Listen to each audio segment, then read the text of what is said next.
गुरुबाई माँ के दर पर बजी है सहनाई। देखो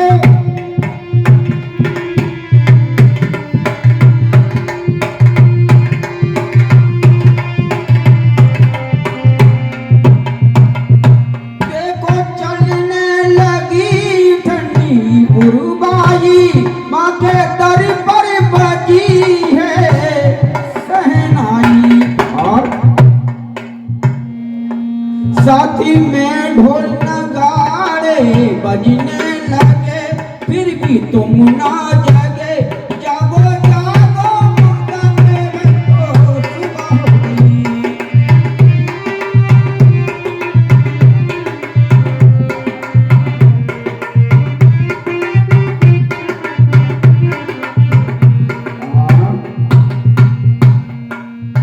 बोलिए सच्चे दरबार की। अगर हम कथा को ज्यादा विस्तार में कहेंगे तो बहुत समय लग जाएगा, इसलिए मुख्य मुख्य बातें। सूरज सिखलाता है हमको रोज सवेरे उठना, ये प्रकृति ने इशारा किया है। सूरज चाहे तूफान आता हो, चाहे आंधियां आती हो, वर्षा हो, घनघोर, क्योंकि सूरज समय पर उठता है, समय पर डूबता है। और सिखलाती है हवा, खुशी में लय में बहते रहना, मंद मंद चलती रहना। चांद हमें सिखलाता है सबको देना उजाला, और तारे कहते गीत सुनाओ झिलमिल मस्ती पड़ा। ये बेस कम कर दो, गला चला जाएगा। साउंड वाले घर चले गए जी।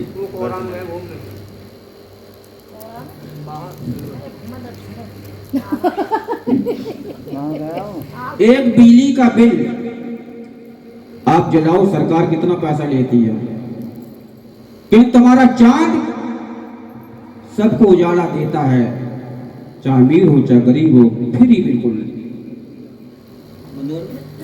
और पेड़ हमें सिखलाते हैं खड़े धूप में तपना, और कोई भी घर पथिक आता है और उसकी डालियां काटता है, फिर भी मना नहीं करता है, वो आपको फल देता है। ऐसा मानव का स्वभाव होना चाहिए। और अगर आपसे कोई दो बातें उल्टी कह जाए तो आप 6 महीना नहीं बोलेंगे उससे। पेड़ हमें सिखलाता है, कोई पथिक कितना भी हमें चोट दे फिर भी उसको फल देते हैं। और पसीना में जो भीगा हुआ पथिक है वो छाया में बैठ करके अपना पसीना सताता, आत्मा उसकी ठंड पाती है आत्मा में। इस तरीके सीखना चाहिए, जीना चाहिए मानव को। और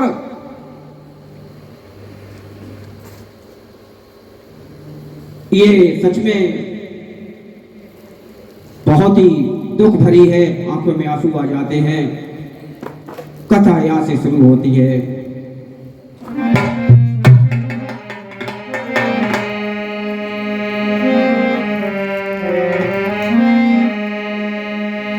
शुरू हो रही है कथा तारा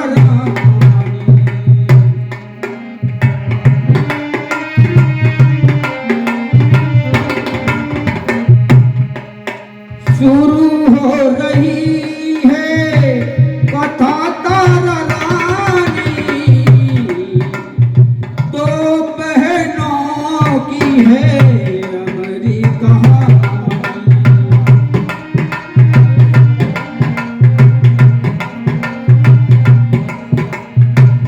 दो बहनों की है हमारी कहानी, सुन करके आता है नैनों में पानी।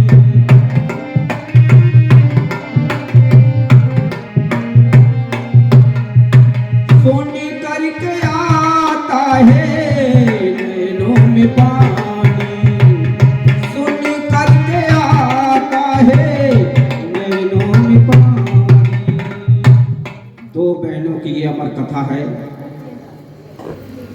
एक हमारे भारत भूमि में महाराज दक्ष हुए। दक्ष का मतलब होता है संपन्न, सक्षम हर प्रकार से। किसी प्रकार की कमी नहीं थी, किंतु माता के भक्त थे और उन्होंने प्रार्थना माता से की, ऐसी कोई संतान हे मां मुझे दो जिससे कि हमारा सदियों तक नाम चलता रहे। माता ने अर्जी को स्वीकार किया और महाराज दक्ष के यहां दो पुत्रियों ने जन्म लिया। पहली पुत्री का नाम है तारा और दूसरी जो छोटी बहन है उसका नाम है रुक्मण। रुक्मण ये भी दोनों बेटियां माता पिता के कदमों पर चल करके नाम रोशन कर रही है, माता के भक्त हैं। और एकादशी का इन्होंने व्रत रखा और तारा ने कहा रुक्मण से, ए रुक्मण, हाँ यहाँ आओ। क्या है दीदी, बड़ी प्रेम से रहती हैं। एक